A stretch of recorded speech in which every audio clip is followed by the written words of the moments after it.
Mga Lods, may nabasa ako. Grabe, nagkakampihan ang mga politiko. Mga politikong walang nagawa. Mga politikong di man lang maramdaman ng mga Pilipino. Basahin natin. Diba? Sus, nagkumpulan itong mga politiko. Basahin natin.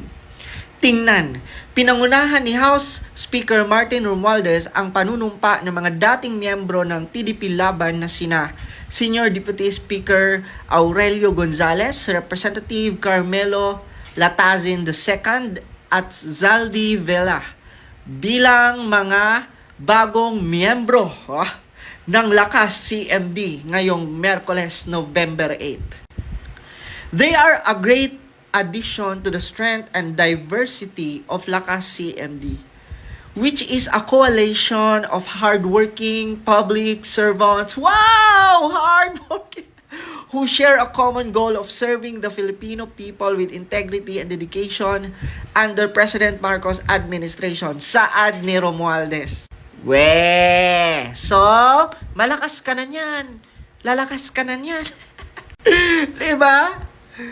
Ito yung mga galing sa PDP na nag-resign kasi nga hindi nila nagustuhan yung sabi ni former President Duterte, 'di ba? At request niya na i-open book or pabuksan isa publiko ang mga pondo ng mga kongresista kung saan napupunta. At nasaktan sila sa sinabi ni former President Duterte na ang House of Representatives ang pinaka-corrupt na institution. Grabe, sobrang ang sakit. Nasaktan sila. Ang tanong sa lahat ng mga kongresista, hindi ba? Hindi ba totoo? Hindi ba totoong corrupt kayo? 'Di ba? Hindi ba totoong winawaldas nyo lang ang pera ng taong bayan sa walang kakwenta-kwenta? Kasi kung hindi totoo, ay bakit kayo ganyan mag-react? Napaka-defensive nyo. 'Di ba? May pa-resign pa kayo. Alam nyo, kung hindi kayo natamaan at kung hindi totoo ang sinasabi ni former President Duterte, hindi dapat kayo ganyan mag-react. Dapat agree kayo na i-open book, 'di ba? At isa publiko kung saan napupunta ang pondo nyo. Yun naman kasi dapat. 'Di ba? Ang OA nyo, ang dami nyong drama, ang dami nyong pasakalye.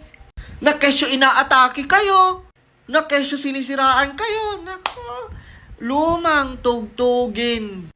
Isa publiko nyo na lang, no? Isa publiko nyo na lang, i-open book nyo na lang kung saan napupunta ang pondo nyo, period.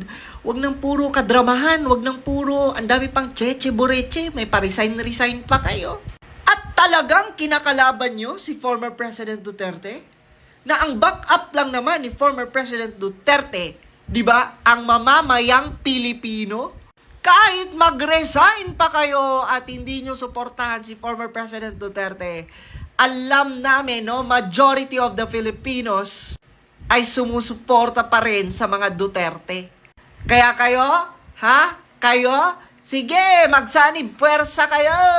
Sa palagay nyo, mananalo kayo? Sa palagay nyo, mananalo pa kayo sa next election? Tandaan nyo, lahat, di ba? Lahat ng kumakalaban sa mga Duterte, natalo. Lahat ng nagtraidor sa mga Duterte, di ba? Kitang-kita yan ng mga tao. At see you na lang sa eleksyon. Walang sipsipan na, di ba? Walang sipsipan na.